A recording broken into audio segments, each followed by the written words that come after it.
Hello, everybody. I'm here to talk about building retaining walls out of wood. This wall right here is 26 years old. It is built to specifications for cold weather. That would mean we're in Wisconsin. And this wall here is subjected to freezing weather. And you'll bulge your wall out if you don't build it prepared to keep that wood relatively dry as time goes on, and you can do that with a good plan. It's not too hard to do. Uh, the specifications for what that looks like is here. We'll review that here in a minute. My qualifications are that I've been a project manager and a general manager for many years, doing many different projects. This is one of the projects that I did. This is the Maple Bluff Mansion. In Wisconsin. It was 2 doors down from the governor's mansion. It was a 1917 Riley home, so it was historically significant. It unfortunately burned in about 2004, 2005, and it needed to be restored. The homeowner wanted it restored with three-step plaster. The project lasted over a year and a half. It takes a lot to restore those kinds of things with actual structural tile outside walls. It was quite the chore. Here shows me as the project manager for that. I worked for engineered construction during that time period. Here it is, partially restored in the newsprint. It was fully restored, of course. The other projects that I've done are like the Sauk Trails Elementary School. This one was a project that had burned, and we had basically 3 days to restore this property so that they could put the kids back into school. And so this burned, and one classroom was extensively burned. There was smoke damage throughout the whole building. Tiles needed to be removed. Computers needed to be cleaned. The building needed to be repainted. The smell needed to be gotten rid of. It was quite a project. But in any case, we did that in 3 days, and all except for the main classroom, the building was ready for occupancy again on Monday. So in 3 days, 24 hours a day, we had at times 120 people there. We worked 24 hours a day. It was quite a project. In any case, this is the basics for putting up retaining walls in cold country. As you can see, these are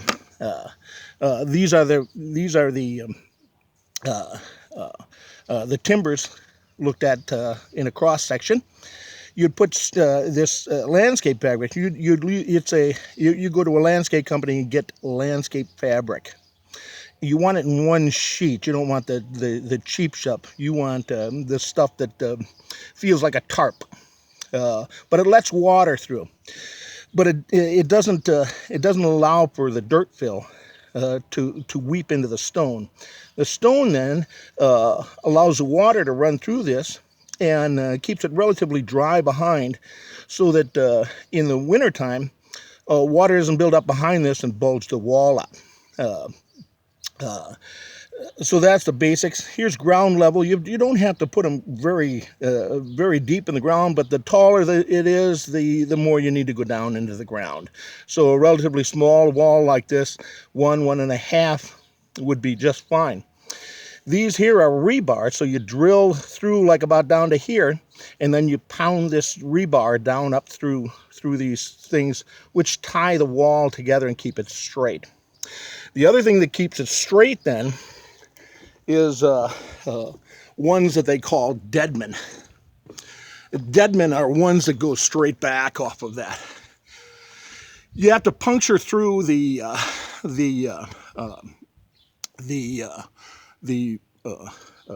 landscape fabric to get them back through. So you don't want to put too many of them, but you don't want to put too few. The corners usually help in regards to what's called the deadman. So it helps set the corner. So it's in the middle stuff, and you want to put them kind of in the middle, and likewise. So This was designed well. Like I said, it's 26 years old. Was put in 1991. It's still a very viable wall. It's done well for me, and I'm very, very happy with it. Now, what's been an embarrassment for me is, even as a professional, I can be fooled by people selling products. So I rebuilt some walls here back in about 2010, 2011. I went to Menards. They didn't have some rounded stock. I wanted square stock like this. This is square stock. It's got a square corner. They started rounding the green treated timbers. And I didn't like that look. I wanted to kind of match what I had here. So I'd gone to Menards. They said they didn't have any that was not rounded like that. So I ended up going to Home Depot. And so I bought some stuff from Home Depot. And I was talking with the assistant manager over there. And he said I came in at the right time, that I was lucky to be there. My specifications were, of course, green treated and ground contact. Green treated, and it's not arsenic anymore. Green treated timbers are basically keep the bugs in and keep from rotting the wood out. And the ground contact means that it's been tested at ground contact. So burying them a little bit under the ground and that kind of thing will not rot out the wood. Well, in any case, Home Depot sold me this stuff. And even as a professional, this guy told me that it met all my specifications. And unlike Menards, said that they could fulfill these requirements. As you can see, it shows on here the retaining wall. And was delivered to my home here. So this is my house, by the way. And in any case, they delivered me this stuff here. Ironically, I was supposedly doing this guy a favor. He had bought too much of it. I talked with him about 2 or 3 times in regards to this material.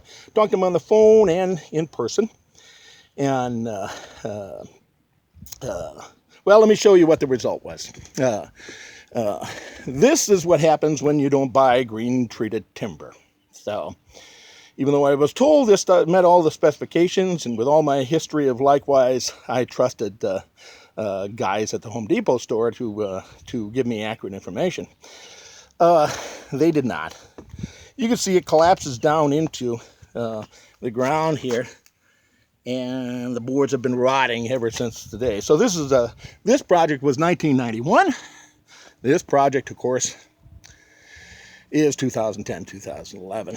So, and this is what happens.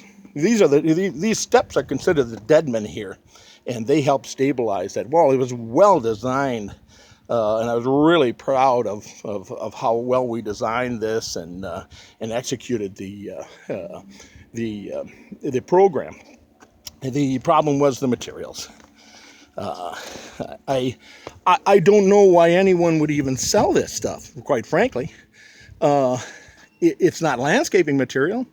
I go back and talk with the store manager at Home Depot, and they say this stuff isn't even ground contact. I'm in my 60s. I've been in construction for a long time, and I've never been hoodwinked quite like this. Yep, they got me. They got me good. You can see my rebar that goes down through here, and the barn nails that tie this thing together. But it didn't have a prayer of survival if it's not ground contact. So in 6 years, I've got to rebuild this entire thing. Now, since it's a narrow property, I've got to take everything down here by hand. So I'm not looking forward to hauling down another 96 or 100 boards of this stuff, pulling all this stuff back up and hauling it back up the hill, getting all of this done. But I've got no choice. Some people in this business are unethical. Some people in this business are are just scum, quite frankly. Why would you even sell this material? What is it good for? Tell me, what is a homeowner supposed to do with this? If you can bullwink a professional in construction, how are homeowners supposed to fare with the advice given by places like Home Depot? If it hadn't been a store manager, I would have asked for the specification, but this guy assured me on multiple questions in regards to this, that this was the material I needed, and how I was helping him, he was helping me with a lower price. Who doesn't want to help each other? That's what life is supposed to be all about. Doing good quality work like that, and getting good quality materials. In this case, Home Depot bullschwanked me into buying this stuff.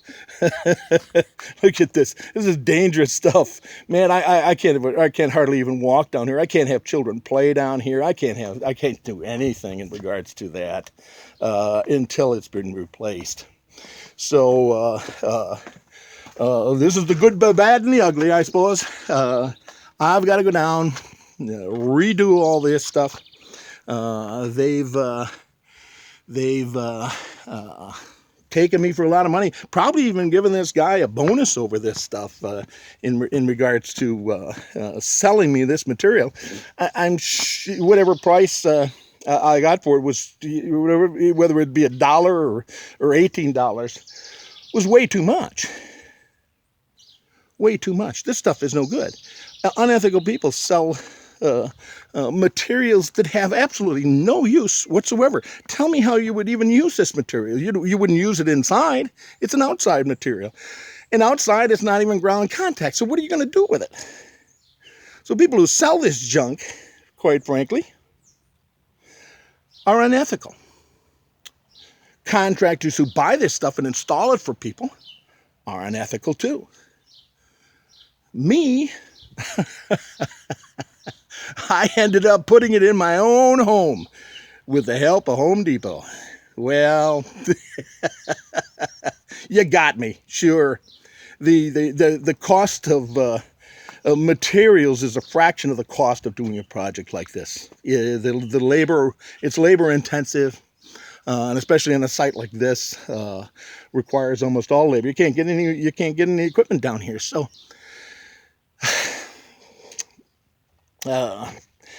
This is the worst I've been bullschwinked, and like I said, I'm over 60 years old, and this is the worst I've been bullschwinked. So be careful, build to those standards, make sure that the materials you are getting are the proper materials. You want ground contact, green treated or brown treated, something that is going to last longer than this joke. So we haven't used this property down by the lake too much in the last couple of years because of the deterioration of this. And this year we're going to fix it and take care of it.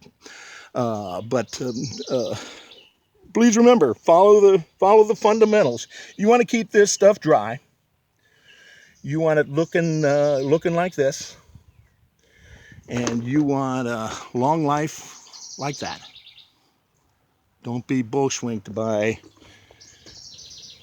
anybody, either the contractor or your materials manager. Look at the specifications list. I usually do. This is what happens when you don't. Good luck, people. Thanks. Bye.